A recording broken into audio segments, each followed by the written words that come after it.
शुरू। प्रत्युत्तरदाता सुभाष चंद्र अग्रवाल ने times of India में छपी इस समाचार पर कि एक केंद्रीय मंत्री ने अपने एक न्यायिक निर्णय को प्रभावित करने के लिए अपने अधिवक्ता के माध्यम से मद्रास उच्च न्यायालय के एक न्यायाधीश से संपर्क किया था। उच्चतम न्यायालय के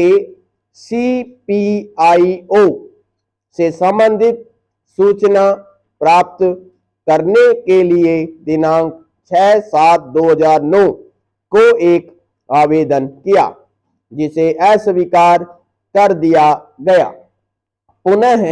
इस अस्वीकृति की अपील भी 5/6/2009 को निरस्त कर दिया गया, किंतु पुनः केंद्रीय सूचना आयुक्त के समक्ष अपील पर CIC ने अपने आदेश दिनांक 24/11/2009 के द्वारा आदेशित किया कि आवेदक को सूचना प्रकट की जाए और यह कि ऐसी सूचना देने से न्यायाधीश का कोई संवैधानिक परिस्थिति प्रभावित नहीं होगा। इसी आदेश के विरुद्ध CPIO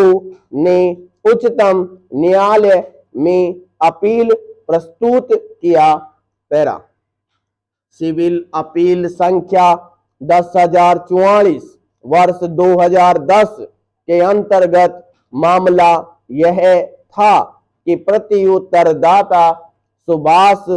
चंद्र ने CPIO के समक्ष एक आवेदन पत्र देकर उच्चतम न्यायालय में न्यायमूर्ति गण HL दत्तू, AK गांगुली और RM लोढ़ा की नियुक्ति से संबंधित सभी फाइलें पत्राचार की सूचना दिए जाने की मांग किया था, जिनकी नियुक्ति वरिष्ठता क्रम की उपेक्षा करते हुए न्यायमूर्ति गण AP शाह, AK पटनायक और BK गुप्ता की गई थी, किंतु रजिस्ट्री ने यह कहते हुए सूचना देने से इनकार कर दिया कि न्यायाधीशों की नियुक्ति राष्ट्रपति के द्वारा की जाती है और संबंधित सूचना रजिस्ट्री में उपलब्ध नहीं होती है। इसके विरुद्ध प्रथम अपील निरस्त हो जाने के बाद अगले अपील पर मुख्य सूचना आयुक्त ने दिल्ली उच्च न्यायालय के निर्णय दिनांक 2/9/2009 रिट याचिका संख्या 288 वर्ष 2009 CPIO SCI बनाम सुभाष चंद्र अग्रवाल और एक अन्य में तथा SP गुप्ता बनाम भारत संघ में दिए उच्चतम न्यायालय के निर्णय पर विश्वास व्यक्त करते हुए अपील अनुज्ञात किया और आवेदक को उसके द्वारा मांगी गई सूचना प्रदान करने का आदेश दिया। इसी प्रकार अपील संख्या 2683 में भी प्रत्युत्तरदाता सुभाष चंद्र अग्रवाल ने विभिन्न राज्यों के मुख्य न्यायाधीशों को अपने संपत्तियों की किए गए न्यायाधीशों की घोषणा से संबंधित सूचना प्राप्त करने के लिए दिनांक 10/11/2007 को एक आवेदन CPIO के समक्ष प्रस्तुत किया था, जो मामला अंततः दिल्ली उच्च न्यायालय में पहुंचा, जिसमें उच्च न्यायालय ने रिट याचिका संख्या 288/209 का